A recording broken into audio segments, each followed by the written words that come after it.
आज की कहानी कामचोर ननद।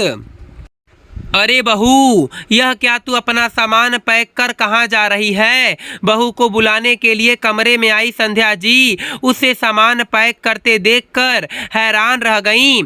संध्या जी बोली, बहू सुमन का फोन आया था, वो यहाँ आने वाली है। मैं तो तुझे यही बताने आई थी, पर तू तो मायके जा रही है। तूने पहले तो बताया नहीं कि तेरा ऐसा कोई प्रोग्राम भी है। संध्या जी ने कहा, हाँ मम्मी जी, पहले तो प्रोग्राम नहीं था, पर मैंने आपकी और दीदी की बातें सुन ली थी, बस इसलिए मैं अपने मायके जा रही हूँ। दिव्या ने भी बेफिक्री से जवाब दिया। बहू, यह क्या बात होती है भला? अब क्या मेरी बेटी अपने मायके भी ना आए, जो तू आने की बात को सुनकर मायके जा रही है? संध्या जी तमकते हुए बोली, मम्मी जी आपको जो कहना है कहिए, मैं तो अपने मायके जा रही हूँ। दीदी आए तो कह देना कि कोई जरूरी काम आ गया था, इसलिए चली गई।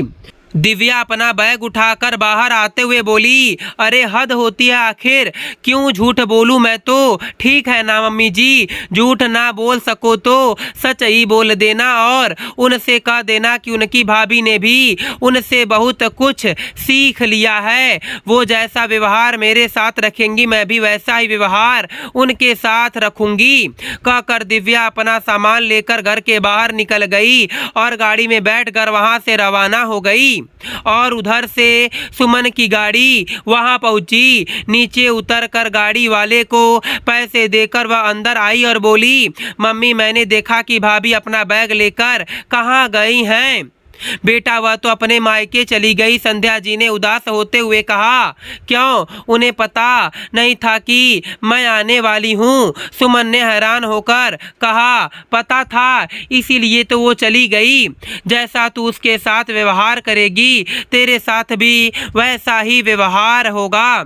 संध्या जी ने उसे घूरते हुए कहा तो सुमन कुछ बोल नहीं पाई और चुपचाप सोफे पर आकर बैठ गई। आखिर सुमन भी तो कई बार दिव्या के साथ ऐसा व्यवहार कर चुकी थी।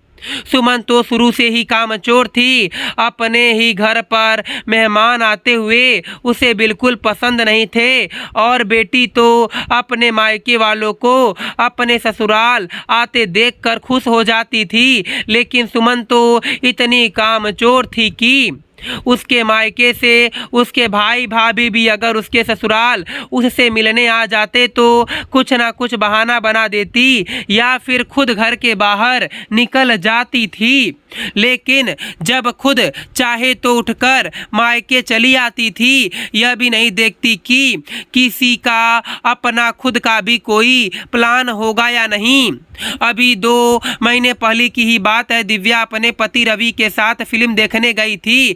फिल्म देखने के बाद दोनों ने बाहर ही खाना खाया। तब रवि ने कहा, गर्मा गर्म कॉफी पीने का मन हो रहा है, पर बाहर कॉफी नहीं पीनी, चलो दीदी के घर चलते हैं, उनके यहाँ कॉफी भी पी लेंगे और उनसे मिल भी आएंगे। बहुत दिन हो गए मुझे उन्हें देखे हुए। अरे क्यों उन्हें परेशान कर रहे हो? कितनी रात हो गई, अच्छा लगता है क्या इतनी रात को दीदी के घर जाना? दिव्या ने कहा। अरे तो दीदी कौन सा अपने ससुराल वालों के साथ रहती हैं, जो बहुत कुछ सोचना पड़ेगा। दीदी जीजा जी अकेले ही तो रहते हैं और वह भी तो कई बार रात को कभी भी घूम फिर कर हमारे घर आ जाते हैं, तो फिर परेशानी क्या है? दीदी ही तो हैं, इतना क्या सोचना। कहकर रवि ने गाड़ी सुमन के घर की तरफ मोड़ दी। थोड़ी देर बाद जब वह लोग वहां पहुंचे तो दोनों पति पत्नी टीवी देख रहे थे। जीजा जी तो फिर भी दोनों को देखकर खुश हो गए, लेकिन सुमन के चेहरे की हवाइयां उड़ी हुई थी। अरे तुम दोनों इतनी रात को? कुछ नहीं दीदी, बस ऐसे ही सोचा कि आपसे मिलना भी हो जाएगा और आपके हाथ की कॉफी भी पी लेंगे। रवि ने बिना हिचकिचाहट के यह बात कह दी।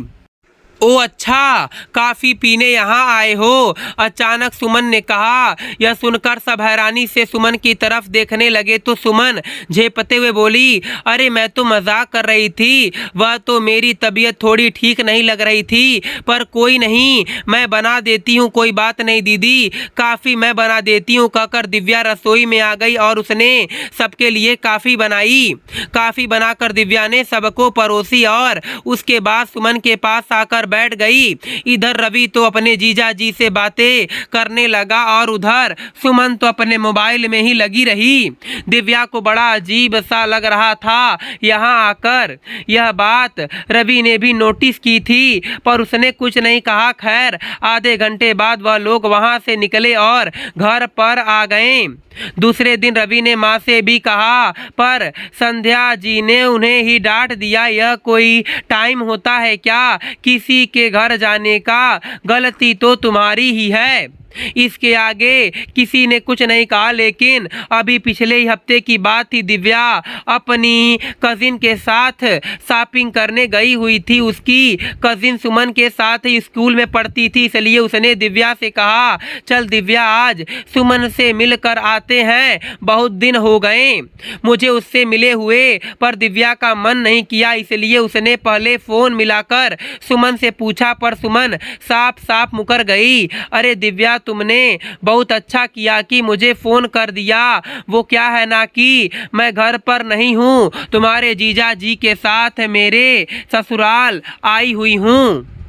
यह सुनकर दिव्या ने फ़ोन रख दिया। थोड़ी देर बाद जब दिव्या घर पहुंची तो संध्या जी से ही उसे पता चला कि सुमन के ससुराल वाले तो बाहर घूमने गए हुए हैं। ये बात सुनकर दिव्या हैरान रह गई। लेकिन जब परसों दोबारा रवि ने सुमन के घर जाने की बात की थी, दरअसल दिव्या को कुछ ज़रूरी काम था। उसके भाई के कुछ डॉक्यूमेंट तैयार करवाने थे और जीजा जी उसी ऑफिस में थे।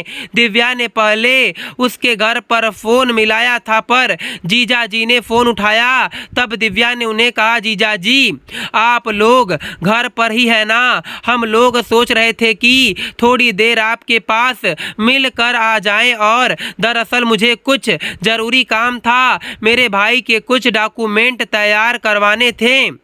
यह बात शायद जीजा जी ने सुमन से धीरे से पूछी होगी, लेकिन तभी सुमन की आवाज़ आई, अरे यार क्या परेशानी है? मैं अभी 2 दिन पहले ही तो मायके जाकर आई थी, अब क्या मिलना है मुझसे? अरे वह तुमसे मिलने नहीं आ रहे, उन्हें कोई ज़रूरी काम है मुझसे।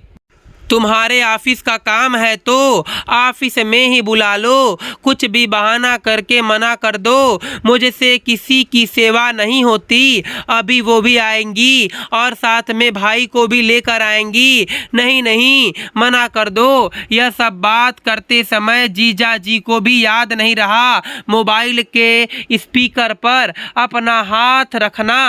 यह बात दिव्या को साफ सुनाई दे गई। उसे ये सुनकर बहुत बुरा लगा। वो लोग तो जब चाहें उठ करके मायके आ जाते थे और दिव्या उनकी सेवा में हमेशा तैयार खड़ी मिलती थी। लेकिन आज उसे ज़रूरत पड़ी तो इसीलिए उसने भी ठान लिया था कि अब जब भी सुमन मायके आएगी तो वो भी उसके लिए यहाँ नहीं रुकेगी और उसने सचमुच ऐसा करके भी दिखा दिया।